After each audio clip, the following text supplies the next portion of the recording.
It is an honor to introduce our speaker today. Give her a great hand, Rebekah Gregory. Thank you.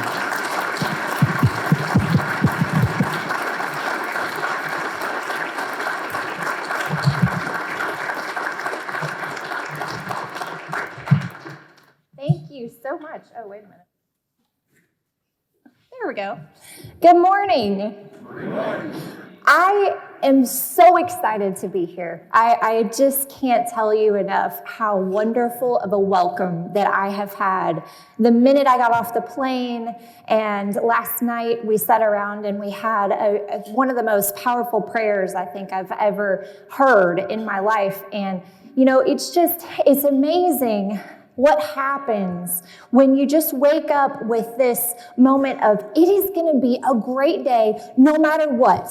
Right? Like if you have that perspective, first thing in the morning, then your day is already 90% better. I promise you it is. But see, there's something that happens, and I call it the joy stealers, right? The things in life that want to suck that joy away from you and out of you. And this morning, okay, it always happens right before I have an event, something strange, weird, out of the ordinary. And I have one leg. I don't want to give the surprise away, but as I'm putting on my shoe for the event, the clasp of it right here, so you know that I'm not making this stuff up, goes all the way over to the other side of the room and my shoe breaks. And so not only does my shoe break, but then I go to iron my shirt for today, and I have this lovely iron print on this beautiful blouse that I was so excited to wear. And so now you see me in this scarf because this is the only attire that I have that I brought with me. So it's going to be a good morning because let me tell you, it's already an adventure, okay? But I came in yesterday from Ireland.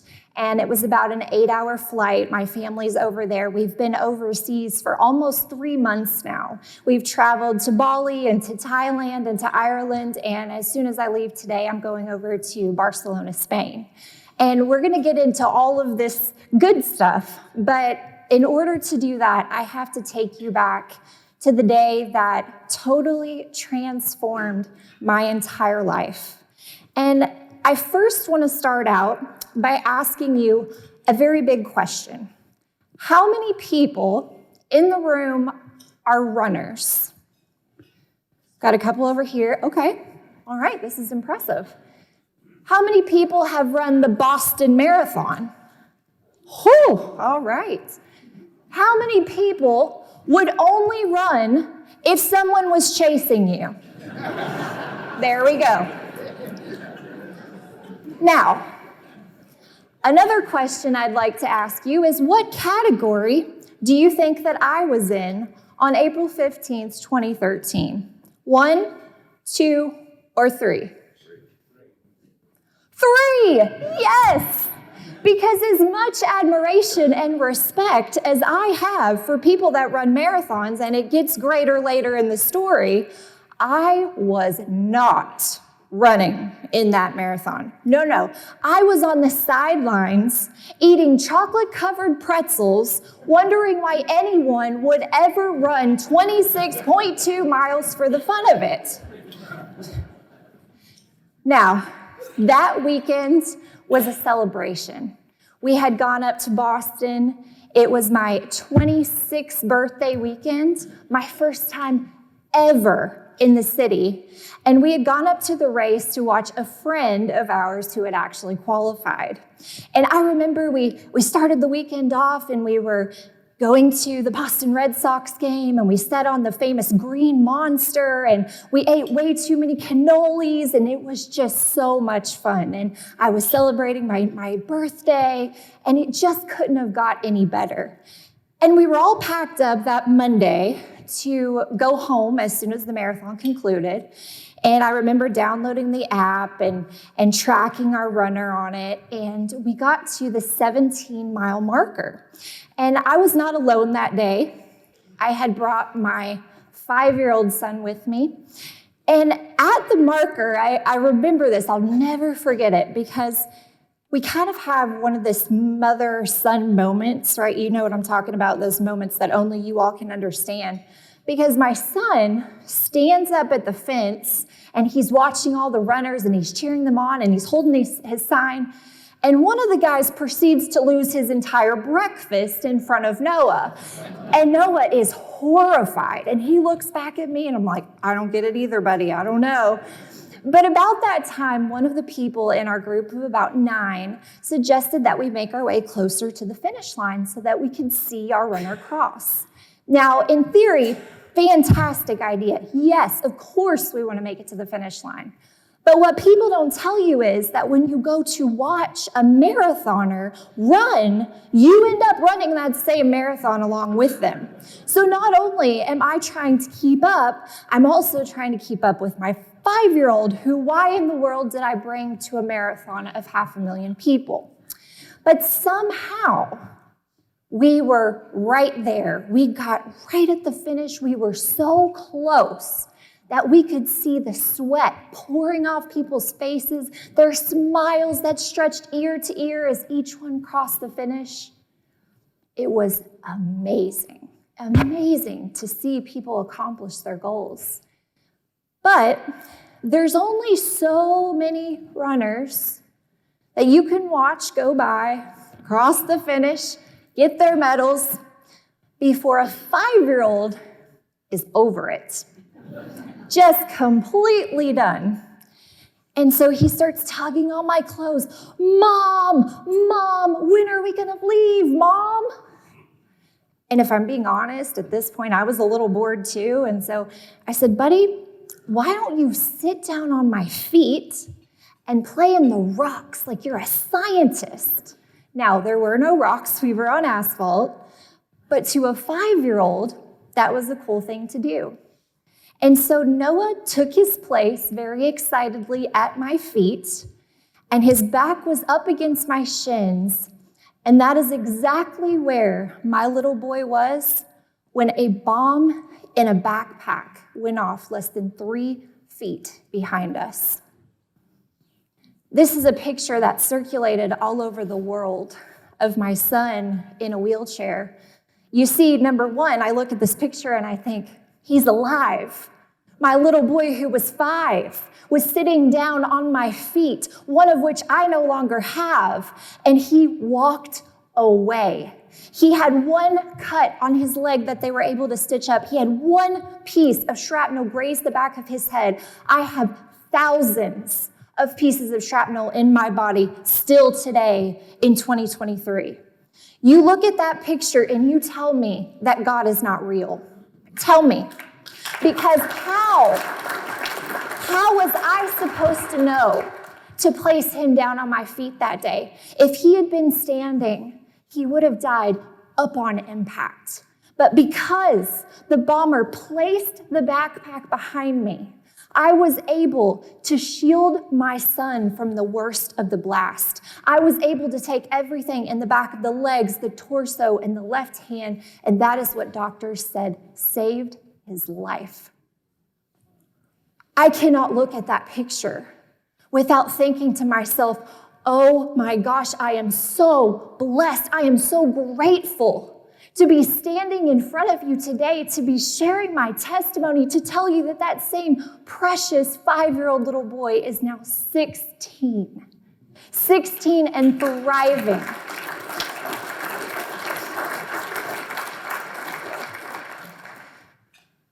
But life is hard, isn't it? And the majority of us are not going to get blown up by a bomb in a marathon, but every single person has life blow up in their face.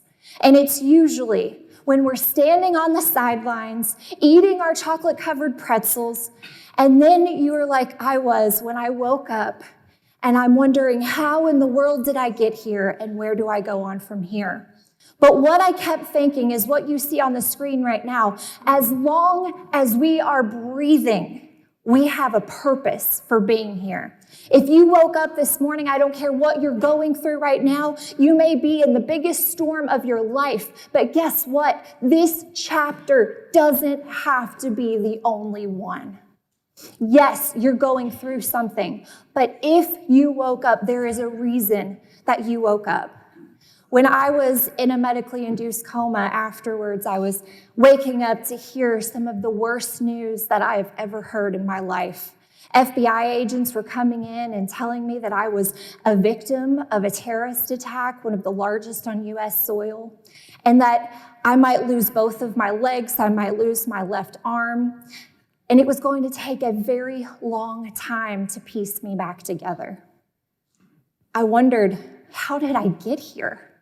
I was at a marathon. I was celebrating my birthday. I've never been to Boston, and now all of a sudden I'm in a Boston hospital for a very, very long time. But about that time that I really started contemplating everything and trying to figure out, what was going to happen from here, my little boy came in the room and he just had this huge smile on his face, and he asked me, he said, "Mommy, are we going to be okay?" I said, "Yes, buddy. We are going to be awesome."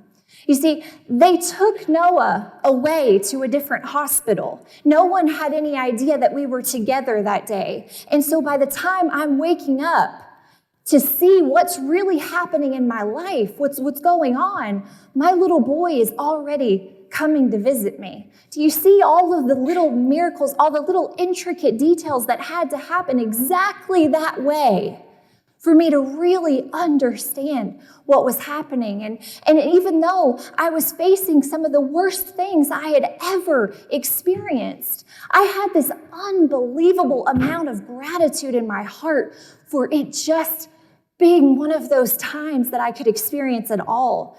I thought about the fact that I had taken everything as I knew it for granted for 26 years. I had gotten out of bed and I just expected.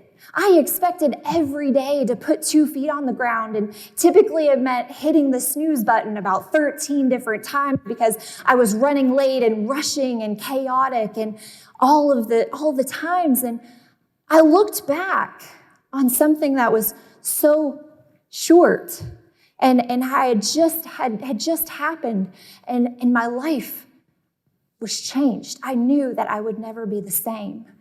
Because when that bomb went off on that street, everything as I knew it was over. Everything I knew was gone, and I had to very quickly pick up those pieces. But I decided that instead of just surviving my days, instead of taking for granted all of those precious moments with my family and figuring out, what I really wanted out of life and what I could possibly do and how to give back, and all of these different things are swirling around in my head. And it all went back to that quote that as long as we are breathing, we have purpose. That God has a purpose for us. But sometimes it's hard to see that, especially in those moments when you're like I was when I'm waking up from a medically induced coma and I have so much in front of me. But the minute that we are able to look past it, and the minute that we're able to just admit to ourselves how lost we really are, that's when all of the broken pieces start coming together and start forming something really, really beautiful. For 18 months, a year and a half, first 56 days in the hospital, surgery after surgery every other day, followed by surgery every couple of weeks, every month. And the doctors were basically trying to get me to a point of being able to be stable enough to go on and go to my house and try to start recovering. But there was always a question of if I would be able to keep my left leg. My right leg was pretty severely injured, but it wasn't as severe as my left leg and my left hand. And so it looked like I was a shark's leftovers. I mean, really, I had chunks taken out of my leg, my muscle, my tissue, at 80% of the bones completely gone. And so I was really up against something that I was not going to win. And my doctor told me, he said, Rebekah, I think that it's time that we start thinking about amputation. And this was after multiple surgeries. You see I had an external fixator on in this picture. And in order for me to be able to try to walk again, what they wanted to do is they put this contraption around my leg, and the pins and the rods actually went through all of the bones and in my foot. And so at first my foot was like this. And in order to be able to walk, I had to get into a right angle. And so we would have to turn these dials every single day, multiple times, to try to get my foot in that position. That December, I was really excited because they said I might get a big Christmas present in order to walk again. I could finally walk. But a couple months prior to that, I tried to stand up, and everything that we had been working towards completely shattered right in front of us. And so I had to make the tough decision. I had to, what I say, cut out what was holding me back in life. And don't we do that a lot, though? We cling on to the familiar. We don't want things to change because comfortable is just that. It's comfortable. We don't want to be tested. We don't want to put ourselves out there enough. But when we do, we realize how capable we are of going through hard things. And so I remember telling the doctor, this is not the end for me. My leg is not my life. And I was going to be grateful with whatever came my way because I believe that expectations hinder our gratitude for the present moment.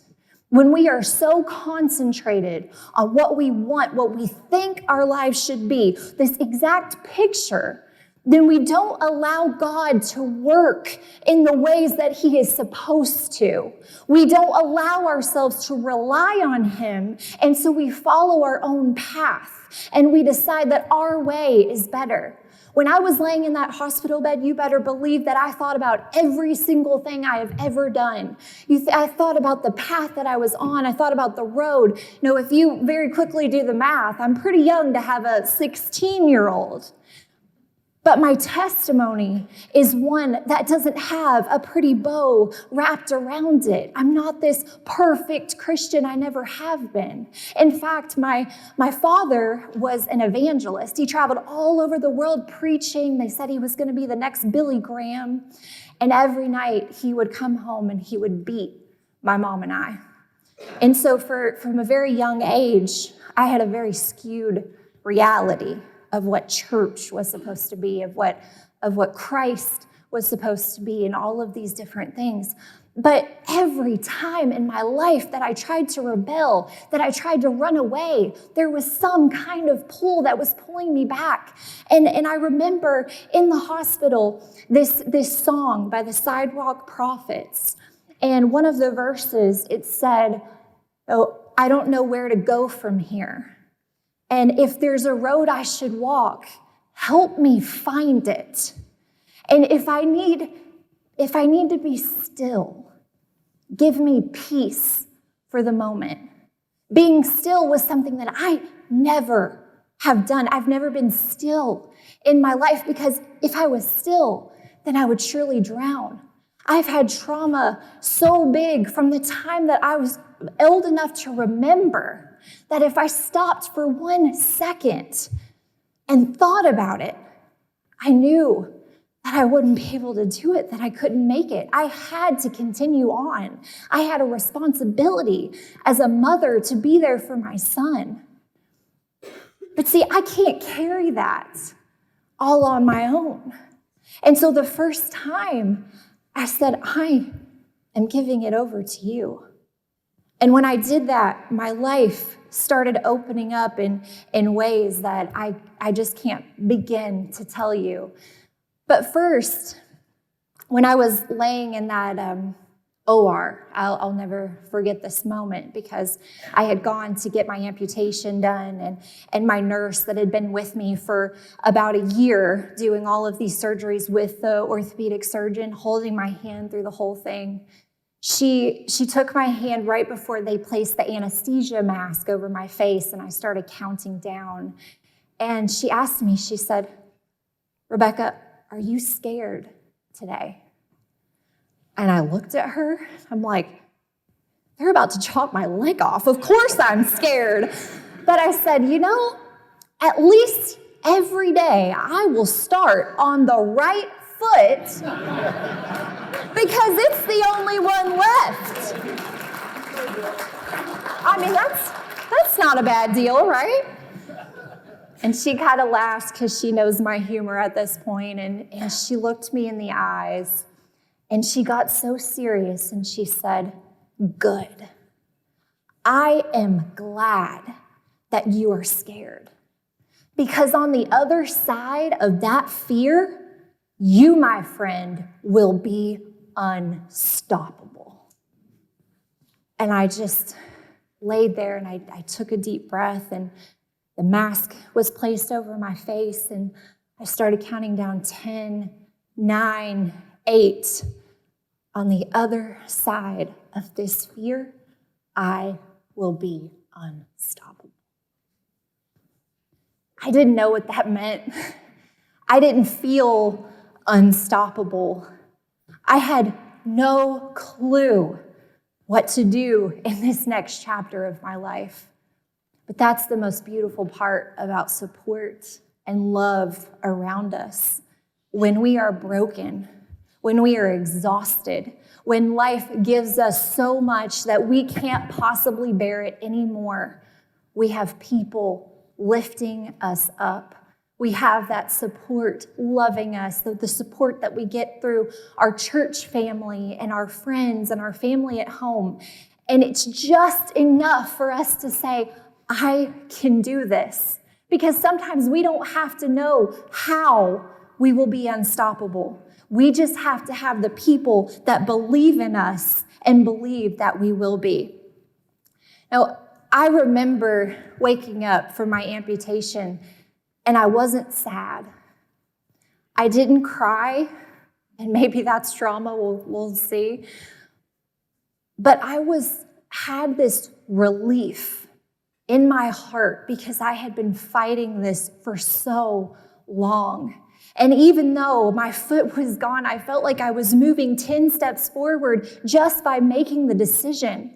And that weekend, we had a going away party for my left leg because I said it was like a bad boyfriend. I needed to get it out of my life for good because Lord knows I've had enough of those. And I wrote a breakup letter to my leg, and I put on it, "It's not you, it's me."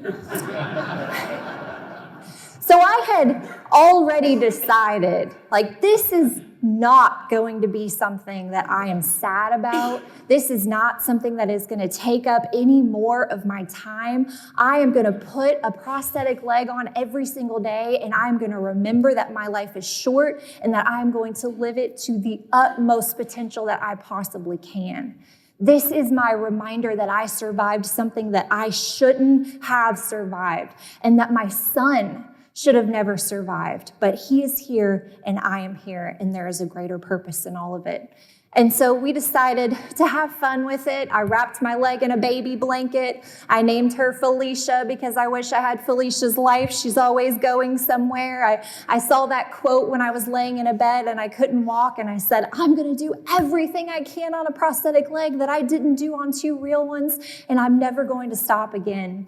And so that day, my 6.5-pound little baby came a new addition to our family, and we do things like dressing up like Lieutenant Dan and Forrest Gump for Halloween. And we make it a part of our everyday life because there are some things that no matter how much we want to, we just can't change them. And so I can talk about all of the hardships that I have. I can tell you that I had my 76th operation in December of this year, after a complication to my 75th operation that was in November, for almost 7 months, I didn't walk again because they had to take more of my leg as a result of the trauma and the shrapnel that's still going on 10 years later.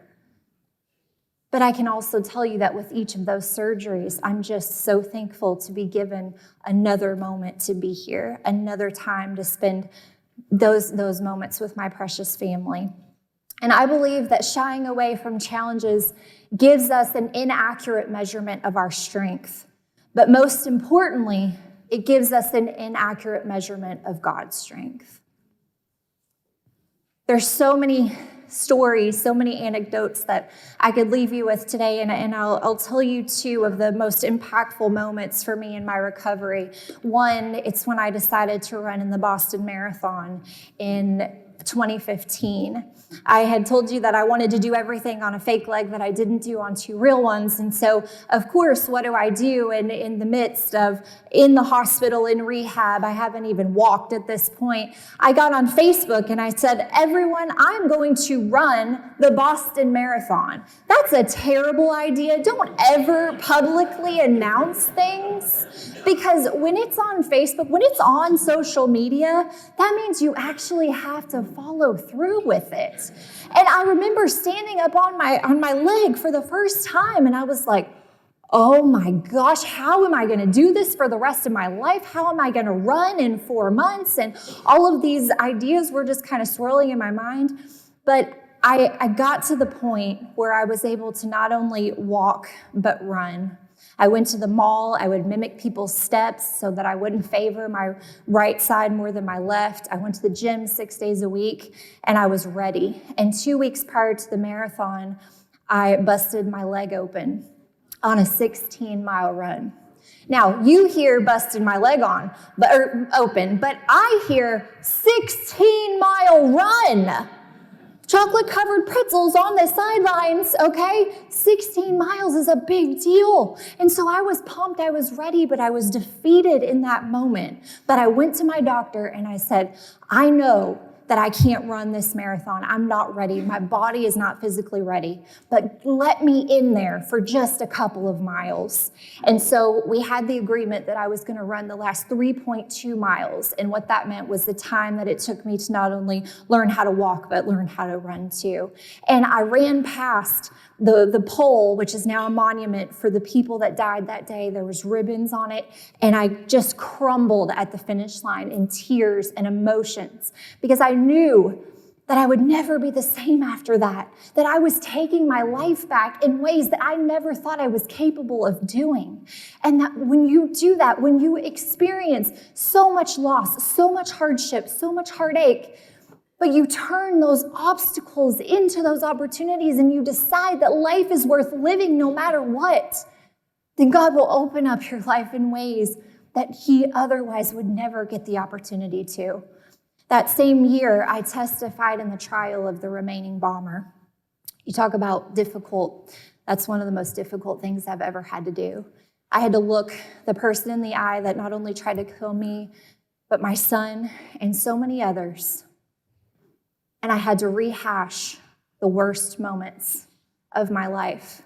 But during my testimony, I talked about the tragedy, what had happened to me, but I also referenced all of the people that rushed in to save us, not knowing if a 3rd or 4th bomb was getting ready to go off, just knowing that they wanted to help. They got us off the streets, and everyone that was alive on the street was able to get to a nearby trauma hospital in time. That year before, they had a bombing drill in the city. So in case of a bomb 1 year before, they could be as equipped as possible to handle it.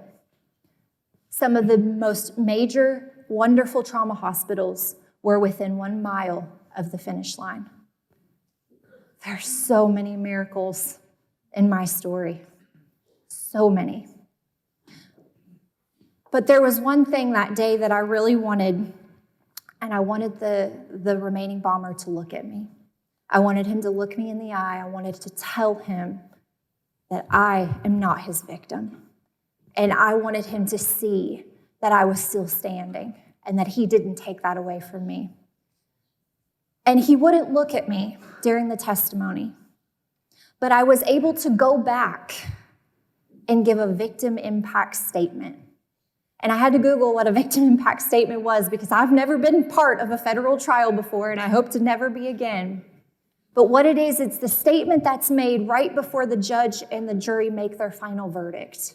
And he had already had all of this satisfaction and in watching these people rehash the worst moments. He was leaning back in his chair and cracking jokes with his attorney and not acknowledging the jury by standing up on the first day. And I did not want to add to that satisfaction. And so I got up there in my blue and yellow Boston Strong colors, and I looked at him in the eyes for the first time. And when I tell you that it was like staring at the face of the devil, that is what it was like. Because usually when you're talking to someone, you can feel their compassion, you can see it in their eyes, you can see their soul. His eyes were black. There was nothing. But it didn't matter because I knew what I wanted to say.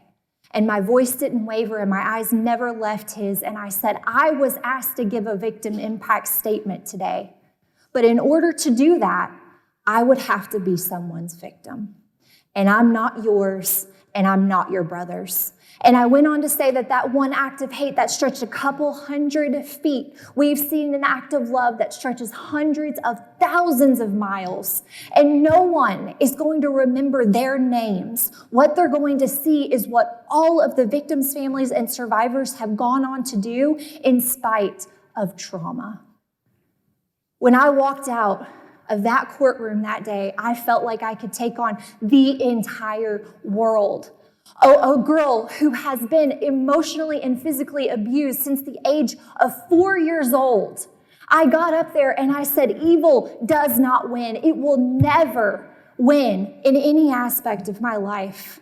And I promised him that day, and I make that promise every day when I wake up, that number one, I'm going to be grateful with whatever I am given, no matter the challenges, no matter the obstacles, because life is still so much more beautiful than our problems. Our blessings outweigh our problems every single day. And so I make the promise to count my blessings in the morning, and I get into the perspective of not letting those joy stealers steal my happiness away.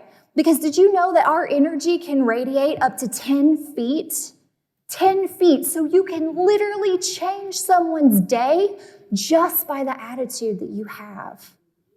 What an impact that we can make in people's lives just by a smile, just by caring, just to ask, how are you? And actually wait for them to really respond to your question.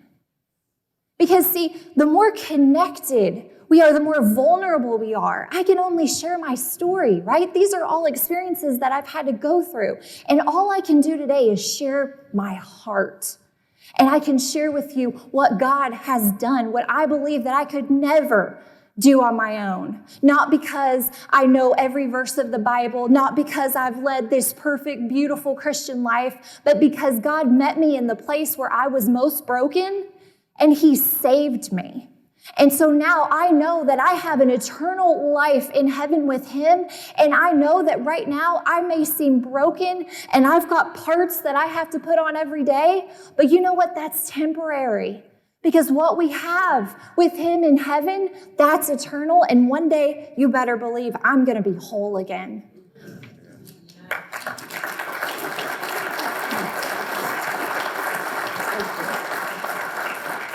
I'm fired up, if you can't tell. I truly believe that the most beautiful parts of our lives come from the most broken places. And I know that we're running out of time, so I'm going to make this short. In the same year that I testified in the trial of the remaining bomber, I also reconnected with my college boyfriend. And together, we had our beautiful daughter, Riley, who is now 7 years old, and he adopted my son, Noah. He completed our family.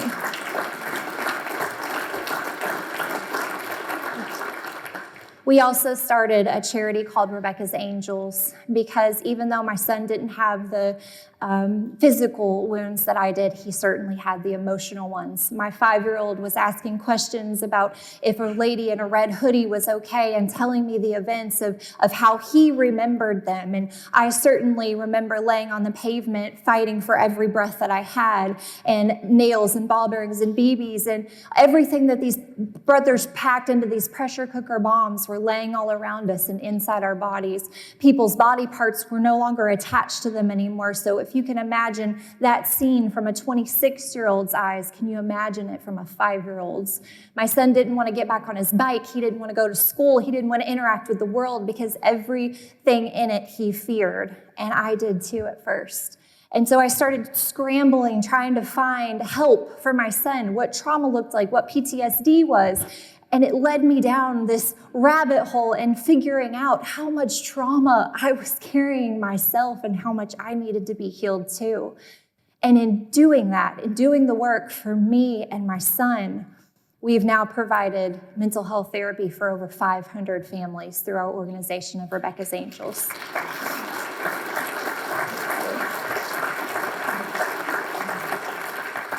At the beginning of this year, I told you that I had my 76th surgery. And during my recovery, when I was in a wheelchair and bedridden, I went to a speech in Canada. And it was really tough because it was about a 30-hour flight and I was exhausted and I really just kind of didn't want to be there. And I always love to speak because it's not about my story, it's about everyone that I get to meet through this process. And I was up on stage sharing my heart, but the most amazing thing happened after. There was another speaker, and he just touched me because he talked about his travels around the world. He was talking about different animals, and there were so many similarities with what my 7-year-old daughter is interested in. And so I was able to sit down with him at lunch and just talk to him and share more of his life. And I said, I want to know how you got started in everything that you're doing because my family loves to travel. We really, love all of this. And he said, Rebekah, it's pretty simple. One day, I just decided this is what I wanted to do. And so I did it. I was blown away. What a simple concept. I decided that this is what I wanted to do. And so very quickly, I decided that when I got home, I was going to talk my family into traveling around the world with me, and we actually did it. We have been in Bali, Thailand. I had already mentioned those places, and I'm on my way to Spain after this. We've took it upon ourselves to homeschool our kids for the year. It's my son's junior year, so we want to soak in as much as we possibly can with him, and then he'll return for his senior year next year. But I can't tell you how much I've seen in the last several months that have just humbled me again to how small we really are in the world, but how our impact can be so great if we allow it to. And I'm so thankful today to come from Ireland and be able to share my story. I'm so thankful for your heart that it was open enough to hopefully receive it, because I don't want you to think about me and what I've been through.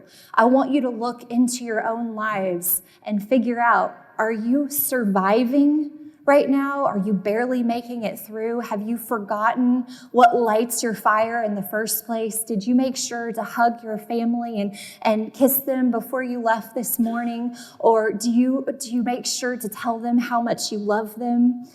Where's the support coming from? Do you have what you need to fill your cup? These are all questions that I want you to ask yourselves. And where is your relationship with Jesus? Because we can do a lot of things. We're very, very strong human beings, but there's only so much that we can do alone. So thank you so much for your time this morning. I'm emotional just thinking about it. It's humbling to be able to share this morning with you, and I cannot wait to meet you at the finish line. God bless you.